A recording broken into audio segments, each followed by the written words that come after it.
Hello there. This is a live interview with David Greiner Douthat and Mary Louise Lowry Douthat, talking about family history and other such things. Okay, first question is for you, Mom. Tell us a little bit about the Lowry family history, going all the way back to Thomas Graves in Jamestown. All right. The Lowry family history, I really don't know a whole lot about. I know there were a group of them that lived in Springfield, West Virginia. But that was my daddy's side of the family. My mother's side of the family was from Kentucky, and her father was George Robert Armstrong, and her mother was Jenny Durham Graves Armstrong. And they both lived in central Kentucky, and they had a lot of family down there. And I'm not sure how they met, but they married, lived in Kentucky for a little while, then moved to Logan. And when I got this mixed up, that was her daddy. He worked for the railroad in Preston, Kentucky. Then he was transferred to Logan, West Virginia, up where the Hatfields and the McCoys duked it out at times. And then when she was a senior in high school, they moved to Huntington, West Virginia. And we're talking about Allie Woodson We're talking Armstrong. about my mother, Allie Woodson Armstrong. And she went to school with Bess Lowry, and through her met Clyde Lowry, and they were married in 1925. They had a church wedding planned, invitations had been mailed out, and her mother got very, very sick and was in the hospital. So mother and daddy were married in grandmother's hospital room. And that was after your mother had graduated from West Virginia University? That's right. And then they lived in various places in West Virginia, Fairmont, Charleston, and finally back to Huntington. I was born in Charleston while they were living there. My brother Bob was born in Fairmont. My sister Jenny Ann was born in Huntington. She was the oldest, I was the youngest.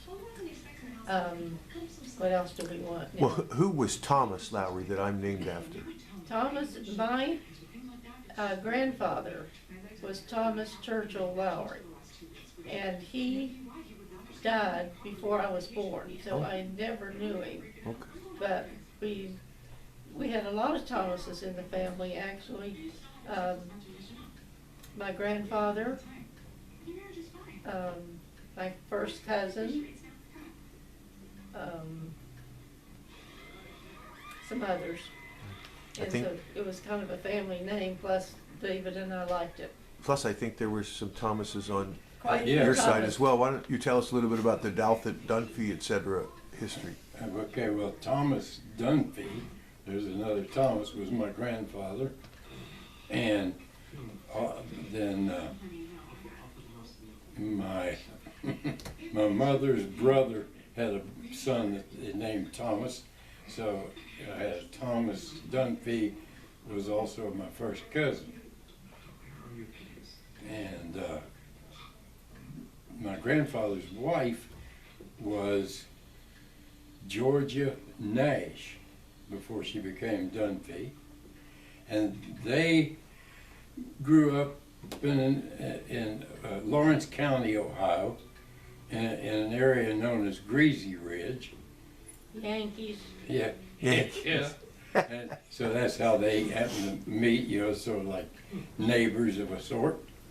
And Greasy Ridge was called Greasy Ridge because the bears kept coming up on that ridge. It was about a 7-mile long ridge, and the bears were always roaming around there scratching their backs on those trees, because the trees along Greasy Ridge were real rough bark trees, lots of them, and the bears just loved to scratch their backs on them. So they left all this bear grease on the trees, so they called it Greasy Ridge. Interesting. Anyway, so then Tom Dunphy, my grandfather, graduated from Rio Grande College, not Rio Grande, but Rio Grande, which is there in Ohio, Lawrence County area, and then came to Huntington for a job with the City Ice Company.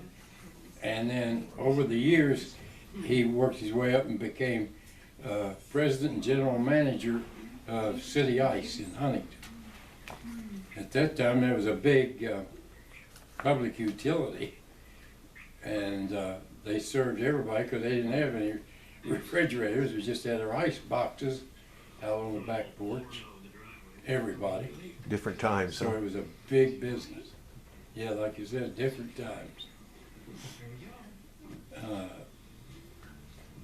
Can I insert Yeah, a story that Sure. your mother told me? We had the ice boxes out on the back porch, and somebody, this was during the Depression, and somebody broke in and stole everything out of that refrigerator except the baby bottles.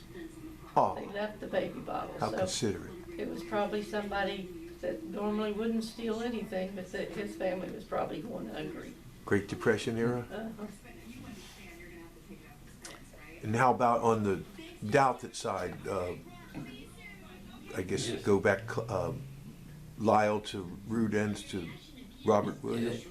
Yes, well, my brother Rudens, I have two brothers, Rudens, older than I, and Wiley, younger than I. And Rudens was named after our grandfather, Rudens Douthat, who was clerk of the county court there in Cabell County, and the courthouse being, of course, right downtown Huntington. And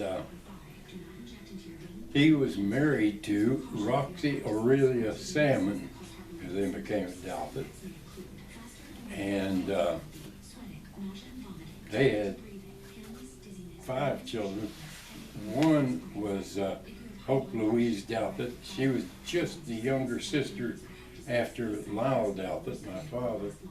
And she died at age 6 or 7 of a combination of whooping cough and measles.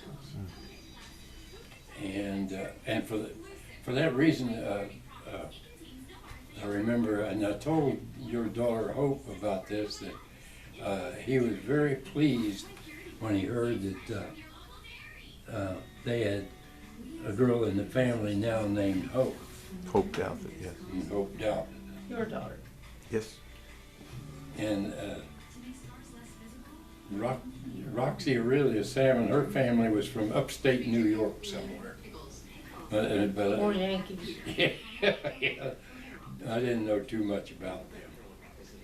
But then, of course, a well-known person in the family was Rudens Douthat, my grandfather. His father was Robert William Douthat, who was a captain in the Confederate Army and was in for about the entire duration of the war, except for the last 6 days. He missed those because he was taken prisoner by the Union Army just as the Confederate Army was trying to escape to Danville from Richmond after Richmond had, after they'd retreated from Richmond. Was he also in Pickett's charge? Oh, yes, definitely. And he for many years, decades, he gave a presentation that people seemed to like a lot, a presentation about Pickett's charge, describing the whole, the strategy and tactics involved and the units involved from North Carolina, Mississippi, Alabama, and Virginia, of course. It was largely Virginia. Awesome. It's the only car seat you'll ever need.